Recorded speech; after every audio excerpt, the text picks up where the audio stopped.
जय हिंद दोस्तों। इंडिया और फिलीपींस के बीच जो रिलेशंस हैं कहीं न कहीं अच्छे माने जाते हैं और इसके पीछे एक कारण ये है चाइना, क्योंकि चाइना जो है बेसिकली दोनों का, ये भारत का और फिलीपींस का दोनों का कॉमन एनिमी है और इसके लिए यहाँ पर ज़रूरी हो जाता है कि भारत और फिलीपींस के बीच जो रिलेशंस है और भी मजबूत हो और इसके लिए यहाँ पर एक बहुत बड़ा स्टेप लिया गया है। एक्चुअली आपको बताना चाहते हैं, फिलीपींस के $3 बिलियन कॉन्ट्रैक्ट को लेकर जो बिडिंग है वो इंडिया को मिला है, भारत के जीएमआर को मिला है। क्योंकि इसके पहले हमने आपने देखा होगा कि ब्रह्मोस को लेकर डील हो चुका है। इसके पहले मिलिट्री एक्सरसाइज भी देखा गया था रिसेंटली, हम लास्ट में हम बात करेंगे इसको लेकर। लेकिन इसके रिगार्डिंग जो आर्टिकल्स आप यहाँ पर देख सकते हैं कि GMR group among favourites to win 3 billion Manila airport project. Actually इसके पीछे कहानी क्या है ना, वो बताना चाहते हैं। फिलीपींस जिसकी कैपिटल मनीला है और मनीला के बारे में ये कहा जाता है ये पूरे वर्ल्ड का हाईएस्ट डेंसिटी वाला सिटी है। देखिए हमने कहा सिटी, हमने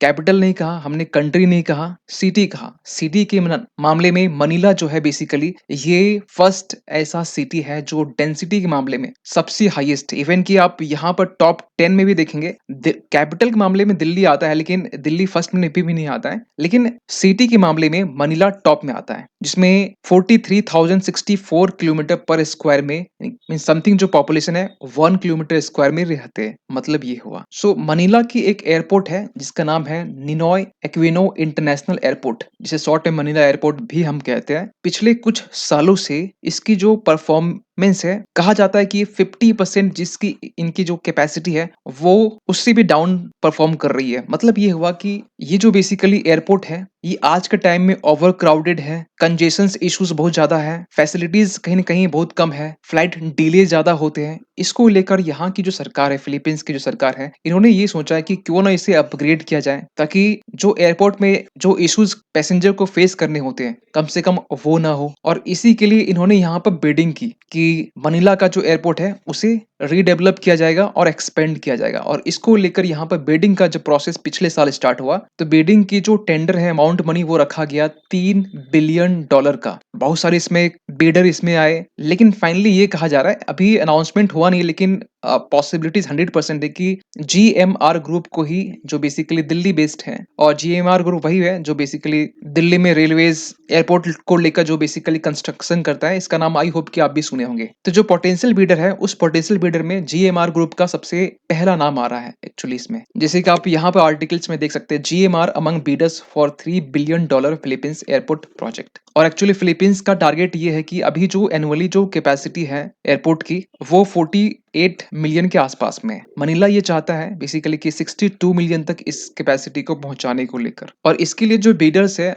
वो सबसे पहला जो बिडर्स है जिस तरीके जीएमआर ग्रुप, इसके अलावा भी यूएस का भी ग्रुप है, और जो तीसरा ग्रुप है वो फिलीपींस के ही multinational corporation San Miguel holding crop corporation. ये है। तीनों में डिफरेंस क्या है? तीनों में डिफरेंस ये है कि इंडिया ने, भारत के जो जीएमआर ग्रुप है, इन्होंने यहाँ पर ये कहा कि फिलीपींस के साथ में 33.3% जो रेवेन्यू है वो शेयर करेगा। एनुअली की बात कर रहे हैं। यूएस की तरफ से कहा कि 25.91 26% के आसपास में, लेकिन फिलीपींस की जो एमएनसी कंपनी, उन्होंने ये कहा कि हम आपके साथ में 82.6% रेवेन्यू शेयर करेंगे। जो बेसिकली मनीला की जो कंपनी है, एमएनसी कंपनी, वो घाटे में जाएगी। तो ये कहीं ना कहीं फिजिबल नहीं लगता है। तो इसके लिए यहाँ पर जो फिलीपींस की सरकार है, यूएस और जीएमआर ग्रुप में देखा गया कि सबसे ज्यादा रेवेन्यू भारत की तरफ से आ रहा है। ऐसे रेवेन्यू तो इनकी तरफ से भी आ रहा है, लेकिन ये शुरुआत के टाइम में 82% देगा, तो कहीं ना कहीं ओवर द टाइम ये ज्यादा सस्टेनेबल नहीं हो सकता है। इसके लिए यहाँ पर जो पॉसिबिलिटीज है कि जीएमआर ग्रुप को ही ये बिडिंग दी जाएगी। और इसके पीछे एक बड़ा रीजन और भी है कि क्योंकि जीएमआर जो ग्रुप है, इसके पहले भी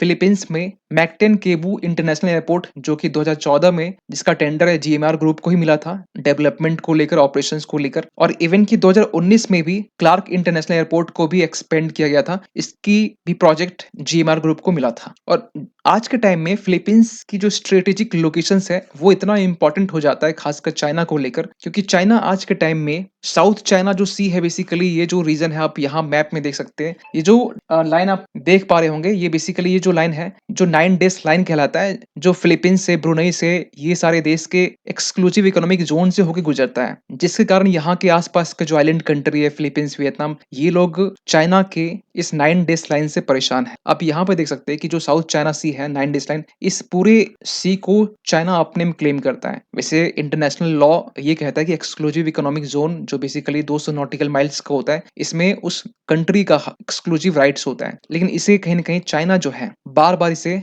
वायलेट करता है, 9 डेज़ लाइन का सहारा लेकर। क्योंकि फिलीपींस आपको बताना चाहते हैं फिलीपींस के कुछ आइलैंड जैसे स्कारबोरोक जो आइलैंड है और एक स्पार्टलिस आइलैंड जो यहाँ पर है, ये भी फिलीपींस के ही पार्ट में आता है। लेकिन जब फिलीपींस के शिप यहाँ से यहाँ तक लॉजिस्टिक सपोर्ट या कुछ प्रोवाइड करते हैं या फिर खाने-पीने की चीज़ें शिप जब जाती है, तो उस टाइम में चाइना की शिप की तरफ से बराबर अटैक देखा जाता है। कभी-कभी पानी का फुव्वारा लगाकर अटैक किया जाता है। इवन कि रिसेंटली आपने ये भी देखा होगा कि कुछ जो फिलीपींस के शिप हैं और ये आपका चाइना का शिप हो गया, जो बेसिकली टक्कर मारने की कोशिश की जा रही थी। ऐसी भी जो वीडियोज़ हैं, वो सामने आ रहे थे और यहाँ पे फिलीपींस की तरफ से ये कहा गया कि फिलीपींस अपनी सब तरफ से असर्टिव ट्रांसपेरेंसी स्ट्रेटजी को यूज़ किया।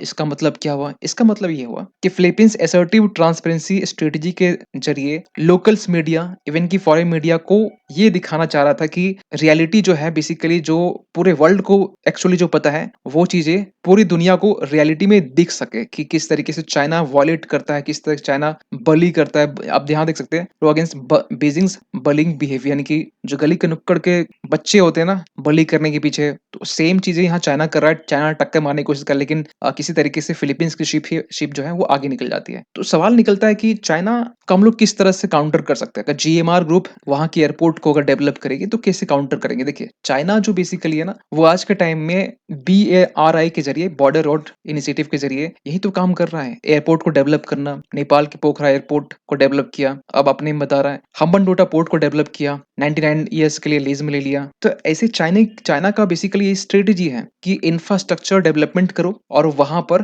बेसिकली उस रीजन में अपना डोमिनेंस एस्टैब्लिश करो। सेम चीज़ें कहीं न कहीं हम यहाँ पे ये कह सकते हैं कि अगर इंडिया यहाँ पर एयरपोर्ट को डेवलप करता है, तो इंडिया कहीं न कहीं डोमिनेंस होगी। लेकिन चाइना से ये डोमिनेंस बिल्कुल अलग है। चाइना रियलिटी में चाहता है डोमिनेंस, लेकिन हम लोग ये चाहते हैं कि भारत जो है दूसरे देशों के साथ मिलके एक अच्छा रिलेशंस एस्टैब्लिश करे और इसके लिए हमने पहले से भी फिलीपींस के साथ में डील साइन की हुई है ब्रह्मोस मिसाइल्स को लेकर, जो कि रिसेंटली अब डिलीवरी होने वाली है $375 मिलियन का। इवन कि कदमाट आईएनएस जो कदमाट है, इसे भी डॉक किया गया था फिलीपींस मनीला पोर्ट में। इसे लेकर भी चाइना कंसर्न्स था। इवन कि जापान ने रिसेंटली यहाँ पर आप देख सकते हैं डेट ये 15 तारीख का है। ये कहा कि जो 4 एशियन कंट्रीज है, 4 एशियन कंट्रीज में एक नाम यहाँ पर फिलीपींस का भी है। उसको असिस्ट करेगा किस तरीके से? उसे ड्रोन्स प्रोवाइड करेगा, रडार सिस्टम प्रोवाइड करेगा, पेट्रोल बोट जो होता है ये प्रोवाइड करेगा ड्यूरिंग 10 ईयर प्लान में। और क्योंकि आज के टाइम में इंडो पैसिफिक की जब भी हम बात करते हैं, तो जापान के पीएम किशिदा वो ये कहते हैं कि इंडो पैसिफिक जो है वो बेसिकली ओपन और फ्री होना चाहिए। जिस तरीके से चाइना यहाँ